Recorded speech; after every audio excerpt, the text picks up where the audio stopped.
Comenzamos este tercer y último retirito de preparación para la Semana Santa.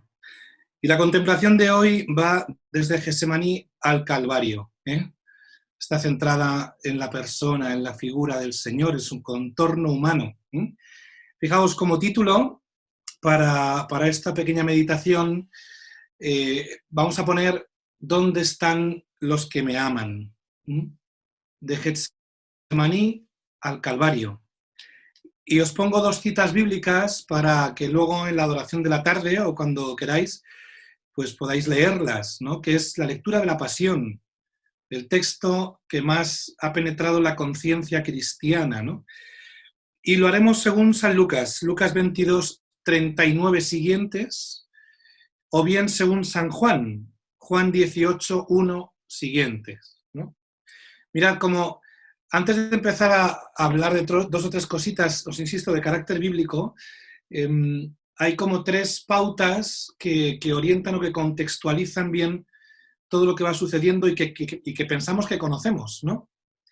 Primero, en la Pasión se produce un corrimiento de multitudes, ¿no? O sea, todos los que acompañaban a Jesús durante su ministerio desaparecen de escena, ¿no?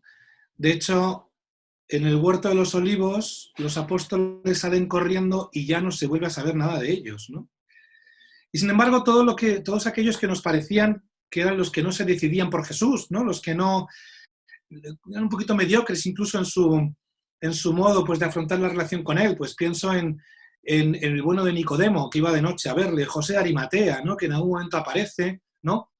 O incluso las personas que aparentemente no pintaban nada, ¿no? Como las mujeres en el seguimiento de Jesús, son los que van a aparecer ahora en primer plano, ¿no? Hay juicios que no se pueden hacer a la ligera, ¿no? Cuando Nicodemo aparece en el Evangelio, ¿no? Que parece que no se decide por Jesús, pues en la hora que hay que estar, Nicodemo está, ¿no? Defendiéndole en el Sanedrín, aunque la cosa luego no saliera bien, ¿no? O el bueno de José de Arimatea, ¿no? Pues buscándole una tumba que tenía para él mismo, ¿no? Dándole sepultura a Jesús en su propia tumba, ¿no? Esto lo primero, es decir, que a la hora de la verdad hay gente que aparece y otros que desaparecen, ¿no? Luego hay un segundo aspecto muy bonito también, que es desde el momento en el que la cruz cae sobre Jesús hasta que llega al Calvario, e incluso antes también, todo aquel que se encuentra con Jesucristo de camino a su pasión, su vida queda comprometida, ¿no? Pues pensad, por ejemplo, cómo sale a la luz la mentira del juicio en el Sanedrín, cómo Pilato al final se quita de en medio de mala manera, muerto de miedo, ¿no? Cómo el Cireneo aparece y acaba cargando la cruz, como la Verónica, una mujer que estaba allí, pues al final tiene un papel importante en la pasión, cómo las mujeres lloran, cómo el soldado al final, ¿no? O sea, todo el que se acerca a Jesús en el transcurso de su pasión, su vida queda comprometida con él, hasta el punto de que sale la verdad y la mentira de la persona, ¿no? Y luego hay un tercer aspecto también muy, muy curioso, ¿no? Que es, en la pasión todo se invierte, todo se le da la vuelta. Es a Dios a quien pertenece el juicio sobre las cosas, sobre las personas, y en la pasión Él es el que está juzgado, ¿no? Él es el que sufre el juicio. En el juicio de Dios lo que uno encuentra es misericordia, en el juicio que Dios sufre para Él no hay piedad, ¿no? Luego además se invierten todos los signos de la realeza. Jesús tiene un cruz, tiene un manto regio, que es el color púrpura con el que cubren su desnudez, ¿no? Tiene una corona, pero es de espinas. Tiene un cetro, pero es con el que le golpean en la cabeza, ¿no? Le dicen salves, ¿no? Pero para insultarle, todo se le da la vuelta. Es propio del demonio que lo blanco aparezca como negro y lo negro como blanco. La confusión, la falta de claridad en las cosas, ¿no? O simplemente que las cosas sean al revés, que la mentira sea tomada por verdad y la verdad sea desechada, ¿no? Sea desechada. Mirad, entramos con Jesús en la oración de Getsemaní. Ayer dejamos al Señor acabando la cena con sus 12 apóstoles, ¿no? Después de que Judas se marchara, entramos con Jesús en Getsemaní y abrimos los ojos para ver qué es lo que sucede en el Huerto de los Olivos. en aquella noche en la que Jesús llora. Fijaos, por 3 veces les pide compañía a los apóstoles. Velad y orad, velad y orad. Incluso él se levanta de donde está para ir a buscarlos y los encuentra dormidos. Jesús busca compañía y no la encuentra. No la encuentra. Es una hora de soledad absoluta, ¿no? Y de hecho, él no se revela ante esto, no se enfada por verlos dormidos, ¿no? Jesús busca compañía y no la encuentra. No hay nadie que salga por él. Fijaos, probablemente le vieron llorar en el huerto de los olivos, ¿no? Pues a ninguno de ellos se le ocurrió preguntarle, oye, lo más normal, ¿estás bien? ¿Te pasa algo? Nada, nadie se le acerca. Mirad, los psiquiatras hablan de un extraño sueño que tiene un carácter de huida, de huida. Este sueño tan profundo de los apóstoles, tan de repente, ¿no? O el sueño que también sienten en la transfiguración, dice que se les caían los ojos de sueño, ¿no? Este sueño de los apóstoles no es casualidad, ¿sabéis? Ni siquiera obedece a una razón fisiológica, es que es muy tarde y hay que dormir. Probablemente obedezca a una cuestión psiquiátrica. ¿Sabéis? Hay un resorte en nuestra psicología que es anularnos. Cuando uno no quiere hacer frente a algo, se acuesta, se duerme. Es con la esperanza de que cuando despierte esto no va a estar, ¿no? Es un poco la estrategia del avestruz en el peligro, ¿no? Pero en este caso es como el envolverse en el sueño, como en el deseo de que cuando yo despierte, esto haya pasado, ¿no? Los apóstoles, por lo tanto, si esto fuera así, intuyen que algo negro se avecina, ¿no? Pero ninguno de ellos se atreve, ¿no? Están muertos de miedo, ¿no? Pues fijaos, en aquel huerto de los olivos donde Jesús llora, ¿no? A ninguno de ellos se le ocurre preguntarle si está bien. De hecho, San Lucas suple esta carencia diciendo que un ángel del cielo bajó a consolarle, ¿no? Bajó a apretar su cabeza contra su pecho, ¿no? Y a decirle que no está solo, que no está solo. Fijaos, en este día yo os propongo que pidáis acompañar a Cristo solo, acompañar al Señor que busca compañía, ¿no? Al amor de nuestra alma. A que también veamos el endurecimiento de los judíos, primero la huida psicológica de los suyos, el endurecimiento de los judíos que han decidido hace tiempo su muerte, ¿no? Que veáis también la traición de Judas, la negación de Pedro, como cuando llegan los romanos salen corriendo, ¿no? La huida de todos, ¿no? Y que también consideremos como después de aquel huerto de los olivos, tantas traiciones, tantas rupturas, tantas huidas, tanta frialdad, ¿no? Tanto negocio sucio con el Señor, ¿no? Tanta pretensión personal o deseos personales por los que utilizo a Jesucristo para mis medios, ¿no? Para salirme con la mía, ¿no? La frivolidad con la que tanta gente, según el Evangelio, va a vivir la pasión. Dice el Evangelio que Jesús comenzó a sentir pavor, que es turbación interior, derrumbamiento de la persona, ¿no? De la persona. ¿Alguna vez habéis escuchado, ¿no?, que la palabra con la que se define el pavor de Jesús es la misma con la que se define la tristeza del joven rico? Cuando aquel joven rico le dice a Jesús que no le va a seguir, dice el texto que se puso muy triste, pero la palabra es la que pone aquí, paralipúmenos. Pavor, es decir, es lo que la persona siente cuando se encamina voluntariamente a su propia muerte. A su propia muerte, ¿no? El derrumbamiento interior, la ausencia de fuerzas, el descorazonamiento, la disgregación de todo, ¿no? El ver que todo lo vivido ha sido ridículo, para que todo termine de esta manera, ¿no? Jesús cae en el sumo de la postración, hundiendo su rostro en tierra, dice San Juan, ¿no? Hasta el punto de sudar sangre, como un anticipo de lo que luego él dará voluntariamente, su sangre, ¿no?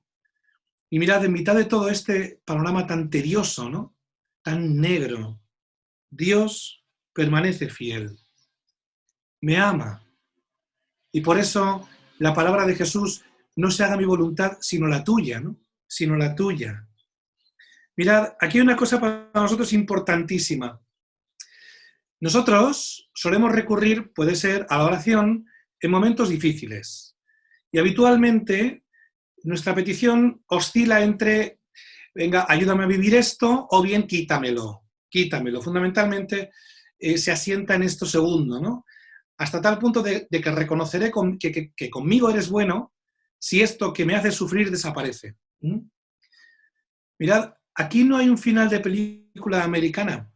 En mitad de la oración aparecen los romanos con los judíos que vienen a por Jesús, vienen a prenderle. O sea, aquí no hay un final de que como he rezado, pues de repente el cartel que pone Getsemaní se da la vuelta por el viento y los romanos se pierden y no vienen a por Jesús. No, no, no, no, no, no. Aparecen, aparecen. ¿Dónde está Jesús? Es la pregunta. ¿Quién es Jesús? ¿No? Mirad, ¿por qué os cuento esto? ¿Cuál es el fruto de la oración de Jesús en el Huerto de los Olivos? ¿El final de una peli americana en el que todo de repente sucede no sé qué y sale bien? Va a acabar en la cruz. ¿Cuál es el fruto de la oración de Jesús en el Huerto de los Olivos? La fuerza para vivir lo que vendrá después. Si a la oración le quitamos esta virtualidad, la acabaremos abandonando porque no vale para nada. Si de la oración lo que esperamos es una pretensión de manipular las circunstancias, porque como he hecho oración, tengo el poder de manipular las circunstancias, o tengo el poder de convencer a Dios de que las cosas no sucedan, evidentemente uno acaba decepcionado de Jesucristo y pronto, y pronto. La oración de Jesús en Getsemaní es hágase tu voluntad. Por lo tanto, el fruto de aquella oración es la fuerza para vivir lo que vendrá después. Lo que vendrá después. Una vez que Jesús oye que se acercan a por él, su frase es, si queréis, como el estandarte de la mayor de las fidelidades. Ha llegado la hora. Esta es mi hora. Ha llegado la hora, ¿no? Pues también para nosotros, en este miércoles santo de Jesús, también ha llegado la hora de romper con la mediocridad que convierte nuestra vida en un gris oscuro. Fijaos, es la hora también de superar infantilismos, de querer utilizar a Dios para mis medios, de identificar la voluntad de Dios con aquello que me da gusto. La hora de superar infantilismos, la hora de afrontar lo que me da miedo, de verbalizar el temor que anida en mí, ¿no? La hora también de salir de nuestros intereses creados, de nuestras pretensiones personales. ¿Sabéis? Es la hora de la madurez cristiana. La madurez no es saberlo todo. La madurez no es hacerlo todo bien. Eso simplemente no existe. La madurez se expresa en la capacidad de acoger las circunstancias, no en la capacidad de manipularlas, o en los enfados porque no son como yo quiero, sino en la capacidad de acogida de las circunstancias como vienen y cuando vienen. Y cuando vienen. Vienen a prenderle y él con mansedumbre hace un llamamiento a Judas. Aquí una cosa muy curiosa. Dice que Judas, para identificar quién era Jesús, le da un beso, el beso de Judas, el famoso beso de Judas. Fijaos, en los evangelios, los discípulos, en el evangelio de San Mateo al menos, los discípulos siempre llaman a Jesús Señor, Señor. Judas no le dirige la palabra en ningún momento del evangelio. Y la única vez que lo hace es ahora y no le llama Señor, le llama Maestro. Es decir, le ha quitado a Jesús su naturaleza divina, para intentar convencerse de que lo que está haciendo no está mal. Le llama Maestro, Maestro. Y de hecho, el verbo que emplea el evangelista para besar es el verbo amar. Dice que Judas se acercó y le amó. Y le hizo un gesto de amor, ¿no? Y ahí Jesús simplemente le pregunta, ¿con esto me entregas? Con un gesto de afecto me entregas. Es que detrás de muchos afectos, queridos hermanos, hay muchas pretensiones escondidas. Fijaos, a veces queremos para que no nos dejen. A veces establecemos unas relaciones en las que esclavizamos al otro para que no me deje. Para que no me deje. Pues contemplar Cómo Cristo manso se entrega como quien sabe que de ahí no va a salir vivo, como quien se encamina a dejar su propia vida. Contemplar también una imagen, a mi juicio, imponente, ¿no? Como cuando se van acercando los romanos, los apóstoles salen corriendo, ¿no? Cómo miraría Jesús las espaldas de los suyos huyendo, ¿no? Y luego también cómo después de resucitado no se lo echa en cara. Fijaos, aquí una cosa muy bonita. Jesús permite que seamos humanos, ¿sabéis? No nos pide lo que no tenemos. Ni siquiera nos pide que vivamos hoy lo que no podemos vivir. Contemplar cómo miraría a Jesús, ¿no? Pues los ropajes de los suyos desapareciendo en la noche, ¿no? Huyendo, huyendo, ¿no? El Señor de cielos y tierra reducido a la impotencia humana, a la impotencia humana. Una vez, esto no lo dicen los evangelios, pero fue así, una vez que lo apresan, lo llevan a una cárcel que es un agujero en la tierra y ahí está a la espera de que se reúna el Sanedrín, de que se reúna el Sanedrín. Fijaos, y ahora comienzan dos procesos judiciales, el judío y el romano. Aquí os digo una cosa muy bonita que aparece en los evangelios. Sabéis que para un judío el punto más importante de un razonamiento está en el centro. En el centro. Para nosotros, que somos griegos y occidentales, lo más importante del razonamiento es la conclusión. Pero para un judío lo más importante está en el centro. Pues bien, si leemos el juicio que le hacen en el Sanedrín o el juicio de los romanos, el juicio de Pilato, la frase del centro en el juicio del Sanedrín es la bofetada. Y la frase del centro en el juicio romano es la coronación de espinas, ¿no? Una bofetada a la verdad y luego también tenemos un nuevo rey a quien podemos ridiculizar, ¿no?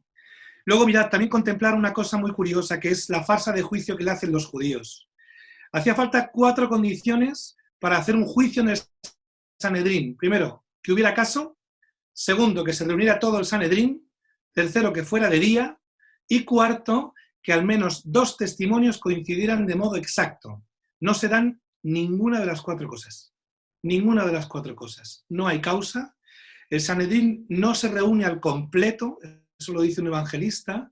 Es de noche, lo cual prohíbe todo juicio, y los testimonios no concuerdan. Pero da igual. Lo que menos importa es la verdad. Da igual. La verdad no tiene ninguna importancia. Lo fundamental es sacar adelante lo que yo quería sacar adelante, ¿no? La idea con la que yo vine, ¿no? Aquella pretensión que tengo yo en mi interior y a la que le sacrifico absolutamente todo, ¿no? A la que le sacrifico absolutamente todo, ¿no? Luego también podemos vernos en este día, ¿no? En Pilatos. Fijaos, sabéis que a Jesús le crucifican con otros 2, con 2 ladrones. Probablemente aquellos 2 también pasaron por Pilato. Por eso Pilato muestra tanto miedo. Pero fijaos, un juicio que él podía haber resuelto diciendo, mirad, en este tono no podemos ver las cosas. Vamos a dejar que pase la Pascua y luego miramos. Pues Pilato tampoco quiere complicarse la vida. A Jesús le condena gente que no quiere complicarse la vida. Que no quiere. Que está por allí, pues de turista. Y podía haber una condena a muerte como la rifa un jamón.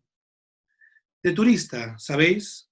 Ver a Pilato, fijaos que no quiere quedar mal con nadie. Las perplejidades de Pilato no son por la verdad o por la mentira que ahí se está produciendo, sino por sí mismo, por no quedar mal con nadie. Si es que lo que peor soportamos es que nuestra imagen se deteriore. Es decir, que alguien llegue a no querernos porque habiendo dicho la verdad, no le ha gustado.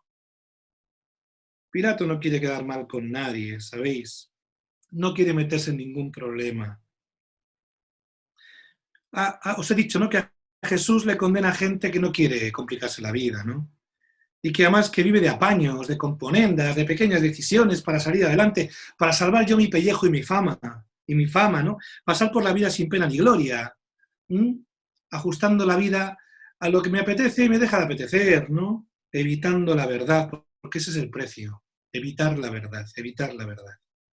Aquí también podemos contemplar esta mañana a María, cómo en silencio ha tenido que aprender a dejar que Dios haga y deshaga. Que Dios haga y deshaga. Hay que aprender a dejar a Dios hacer, ¿sabéis? Ve su hijo condenado a muerte y ella no puede hacer nada. No puede hacer nada. Fijaos, tenemos que aceptar que nuestra vida tiene que pasar por muchos fracasos e incluso por situaciones que no hemos elegido y hemos salido perdiendo. Y que además el entorno de nuestra vida muchas veces no es que vaya en nuestra contra, simplemente que nos ha desplazado, que se nos ha hecho a un lado, ¿no? En la vida o nos hacemos amigos de la cruz o la cruz se enemista con nosotros, pero no se va. No se va, ¿sabéis? Y ya, fijaos, le dejan caer a Jesús la cruz sobre él, después de flagelarlo y humillarlo, ¿no? Y Jesús emprende un camino atravesando gran parte de la ciudad hasta salir por una puerta al Calvario. Y podemos contemplar en ese camino a las mujeres valientes del Evangelio, ¿no? Que lloran la pérdida de su maestro, ¿no? A la Verónica, que no está en los Evangelios, que está en la tradición apócrifa, ¿verdad? Pero podemos contemplar como aquella mujer, ¿no? Se lo juega todo una carta. Se juega que le caigan muchos latigazos, por romper aquello, ¿no? Probablemente aquella mujer vio que Jesús no veía, o bien por la corona de espinas, o bien por la sangre, o por el sudor, no veía, ¿no? ¿no? Nadie hacía caso a eso, ella sí se dio cuenta, ¿no? Y ella sale de la muchedumbre, dejándolo todo, ¿no? Jugándoselo todo, ¿no? Y le limpia el rostro. Fijaos, es un modo de decirle, yo no te puedo salvar, pero te puedo consolar, ¿no? Pero te puedo consolar. Y le limpia el rostro a Jesús, y Jesús le devuelve lo más preciado. Es lo mismo que le devuelve a María de Betania cuando unge sus pies. Cuando Jesús dice, donde se predique el Evangelio se dirá el nombre de esta mujer, ¿no? Jesús le devuelve a la Verónica, le devuelve su rostro grabado en ella, ¿no? El rostro del Señor en mí, ¿no? En esta mañana, luego el cireneo, que venía de vuelta a casa para descansar y lo que le cae es la cruz, ¿no? Sin saber quién es, aquel a quien está ayudando, ¿no? Esto viene en toda la predicación de Jesús, lo que hagáis a otro a mí me lo hacéis, ¿no? Vengo disfrazado en las circunstancias, ¿no? El cireneo, sin saberlo, se convierte en el paradigma de todo seguidor de Jesús. Cargar con la cruz con Jesús, no como un condenado a muerte, sino con Jesús, ¿no? En esta mañana, y termino, ¿cómo me acerco yo al crucificado? Me puedo acercar como uno más de los que pasan por allí, pero no saben qué pasa, no saben quién es. Este que está con la cruz, ¿no? Desenmascarando mi falta de profundidad en la vida, mi frivolidad con las cosas, ¿no? O si queréis, la amargura que uno puede expresar porque la vida no es lo que uno querría, ¿no? Me puedo acercar también como alguien que no se define por Cristo, es decir, mi eterna indefinición por Jesús y por la Iglesia, ¿no? Pues vengo a mirar, cuando me canso me largo, luego volveré, luego saldré a ver cómo lo han colocado, como un turista, ¿no? Como algo que destapa mi vulgaridad, mi cobardía, ¿no? mi cerrazón ante Dios, ¿no? Las negociaciones que tengo abiertas con el Señor, ¿no? Cuando la cosa me vaya bien, pues vale, pero cuando la cosa me vaya mal, pues pongo la tele a ver lo que me ofrece, ¿no? Fijaos, se está manifestando quién es Dios y nadie lo entiende. Se está manifestando qué hay en el corazón de cada uno y nadie quiere mirar. ¿No? Y finalmente os animo, ¿no?, a que contempléis a Jesús en sus momentos finales, en su agonía final, en esta escala entre el cielo y la tierra que es la cruz, ¿no?, que nos enseña hasta dónde ha llegado Jesucristo, ¿no?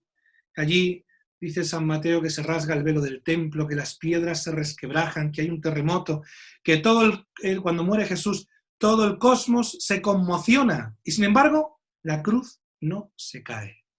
Hay un terremoto y sigue incólume. Solo Dios es seguridad. todo lo demás te va a dejar en la cuneta de la vida, te va a dejar tirado. Cuando ofrecemos el corazón a lo que no es Jesucristo, el pago es el vacío y la amargura, ¿no? Dice un viejo adagio cristiano: la fidelidad trae cruz y la cruz fecundidad. A Jesús le pedimos la gracia de entrar en este misterio donde se revela nuestra vida y del que depende toda nuestra alegría.